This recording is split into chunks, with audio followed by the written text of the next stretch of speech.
So now we're going to talk about friction. We've been working in this ideal world with no air resistance and no friction, and now we need some friction because it does exist.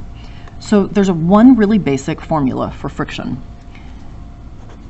I first taught it in AP Physics 1 as the force of friction is equal to the coefficient of friction times the normal force.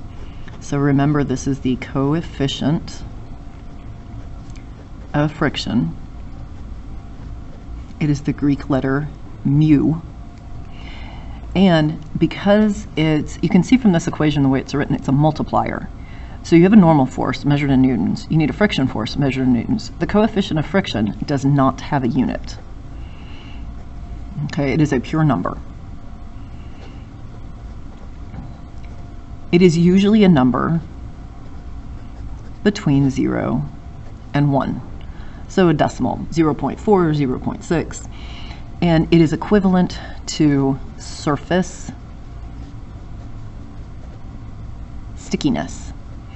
So do you have a smooth box moving across a linoleum floor? We're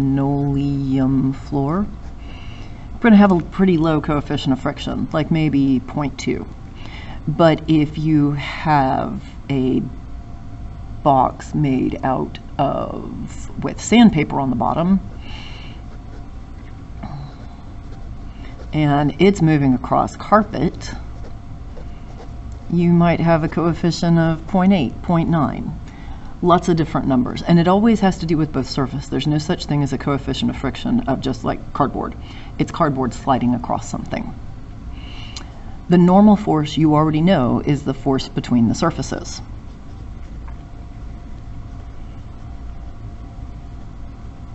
Sometimes it's equal to the weight, but sometimes it isn't, and you have to figure that out from the given free body diagram that you have drawn for a problem. Now this is the basic equation, and when I teach this in AP Physics 1, I teach this first.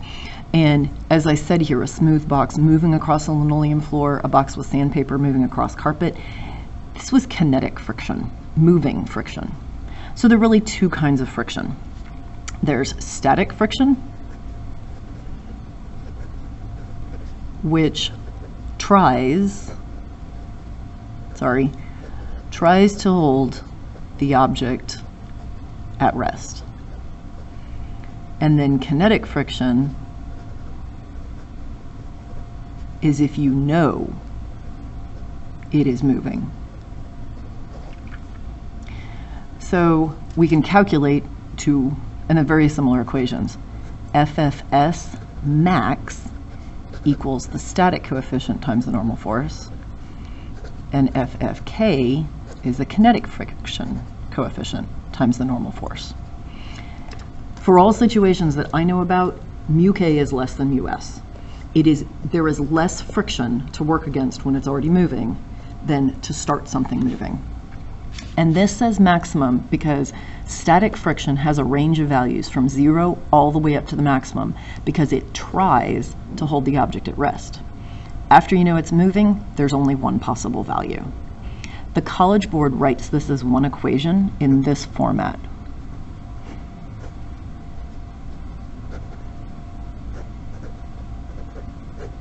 One, they use FN instead of me writing out the abbreviation norm. Notice they only have one coefficient, and they write less than or equal to. That's to get at this range of values. You can have anything between 0 and this maximum. So less than or equal to, so this can be 0, and its maximum, it can equal this calculation. They also have emphasized here, overly pedantically I think, that force of friction is a vector, normal force is a vector. But this equation does not relate its directions. Their directions, we just want their magnitudes. That's why the absolute value symbols are here. I want to bring it up because that's what you get to use on the test, both my test and the AP exam. But I always calculate with these two equations. So let's do a partial example. Here's a box. It is, of course, subject to the force of gravity. It is on a level floor. I'm going to sketch that in. I don't usually draw the floor. So because it's on a level floor, the normal force is perpendicular to the floor. And I'm going to try to move this box. So this is the force of my stat.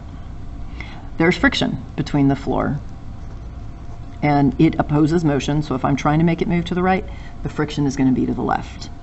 Now, to give you some numbers, I could give you the coefficients and I could give you the mass and you could calculate all of this, but I'm going to skip ahead and say if you calculate the maximum force of static friction in this situation is 20 newtons.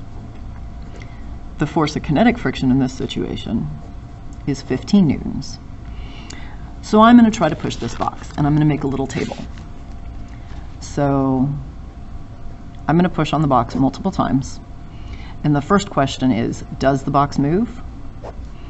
And if it moves, or if it doesn't move, in either case, what is the magnitude of the force of friction? What is the value that I would fill in on this diagram? Now, you cannot answer that question until you know if it moves or not. And you know if it moves if I'm stronger than maximum static friction. So if stat is greater than FFS max, it moves. If FFS stat is less than FSX max, it does not move. So I'm going to push with a force of 5 newtons. 5 newtons is less than the maximum static of 20, so no, it does not move. So what's the force of friction? Not 20, it's 5 newtons. Friction is trying to prevent me from moving, so if I just push a little bit, it only has to do a little bit. That's this less than or equal to, or less than the maximum. Another way of saying it is, if this box does not move, its acceleration is 0. We have a Newton's first law situation, the net force is 0, all the force have to cancel out. So the force of stat has to be exactly equal to the force of friction. So 5 newtons was less than 20, it does not move, the force of friction is 5 newtons. I'm going to push harder. 14 newtons, 14 and less than 20, no, 14 newtons. I'm going to push harder. 16 newtons, does it move? No, 16 newtons. Now I deliberately did these two because they're on either side of the force of kinetic friction, but we do not care about the force of friction yet because nothing's moving, because all of my attempts here are less than 20 newtons. So 19.9 newtons, no, it's just under 20, but friction can go all the way up to 20. So this is no, it doesn't move. And the force of friction is 19.9 newtons. Now 20.1 newtons, yes! I finally get it to move, woohoo! Because that's greater than 20. Now what's the force of friction? It's not 20.1, it's not 20, it's 15. Because we know the box moved. If it moved, it's kinetic friction. If I push with a force of 3,000 newtons, 3,000 greater than 20, yes, it moves. And what's the force of friction? It moves, so it's kinetic friction, 15 newtons. So 20 was an incredibly important number. 20 determined whether it moved or not. 20 was never the answer to the value of the force of friction. Because if it didn't move, friction equals how hard I'm pushing, so that the net force is 0, it holds it in place. If it does move, because it moves, it's kinetic friction, so it's this other value. So 2 other situations I want to talk about.